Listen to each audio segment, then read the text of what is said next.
शायर इर्तिजा निशात ने फरमाया है कि कुर्सी है तुम्हारा, ये जनाजा तो नहीं है। कुछ कर नहीं सकते तो उतर क्यों नहीं जाते। सत्ता के मोह में कुर्सी से चिपके नेताओं के लिए यह बात कही गई है।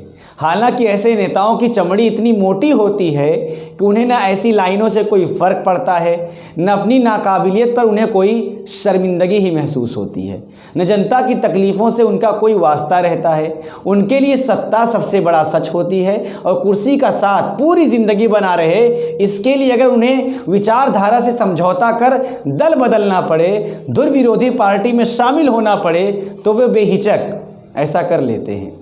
पिछले कुछ वर्षों में भारत में न जाने कितने ऐसे दल बदलू और सत्ता लोभी नेता देखे गए। दूसरे देशों में भी हाल कुछ अलग नहीं है।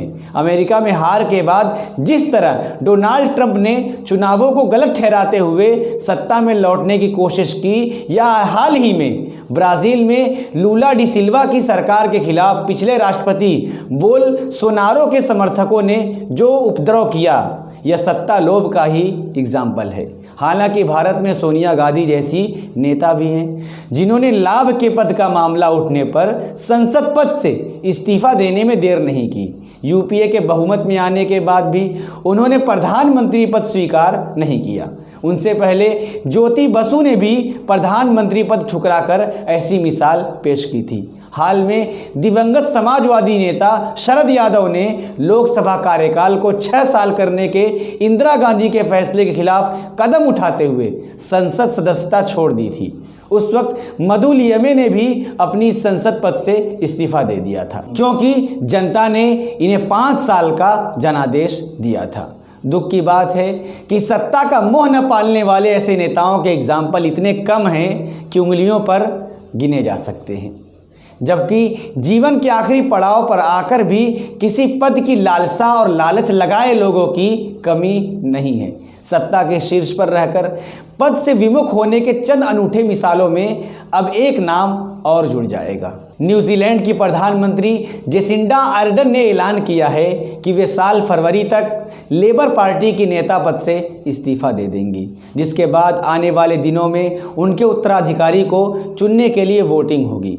उन्होंने कहा कि 6 साल तक इस चुनौतीपूर्ण पद को संभालने के लिए उन्होंने कड़ी मेहनत की है। इसके बाद अब अगले 4 साल में उनके पास योगदान देने के लिए कुछ खास नहीं बचा है, इसलिए अब वो अगला चुनाव नहीं लड़ेंगी। जानने वाली बात यह है कि न्यूजीलैंड में इस साल 14 अक्टूबर को आम चुनाव होने वाले हैं। 2020 में हुए चुनाव में जेसिंडा आर्डन की रहनुमाई में लेबर पार्टी को भारी बहुमत से जीत मिली थी, लेकिन हाल के महीनों में देश के अंदर उनकी लोकप्रियता घटी है। सुश्री आर्डन का कहना है कि लेबर पार्टी की हार की आशंकाओं की वजह से वो इस्तीफा नहीं दे रही हैं, बल्कि इसलिए दे रही हैं ताकि लेबर पार्टी जीत सके। एक ऐसा मजबूत लीडरशिप हमें चाहिए जो चुनौती ले सके। बड़ी वजाहत के साथ जेसिंडा आर्डन ने यह मान लिया कि जो चुनौतियां अभी उनकी सरकार के सामने पेश हो रही हैं, उनका सामना करने में वे कहीं ना कहीं कमज़ोर पड़ रही हैं।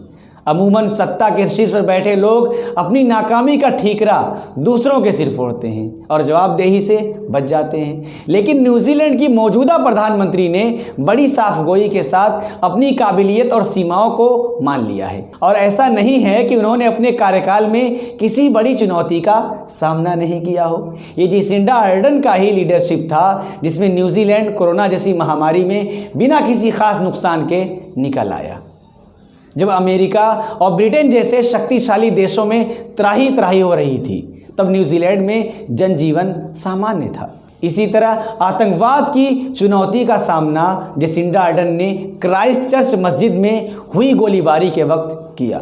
पीड़ितों को गले लगाकर ये संदेश उन्होंने दिया कि वे हर तरह के चरमपंथ के खिलाफ हैं, चाहे वो किसी भी धर्म की आड़ में फैलाया जाए।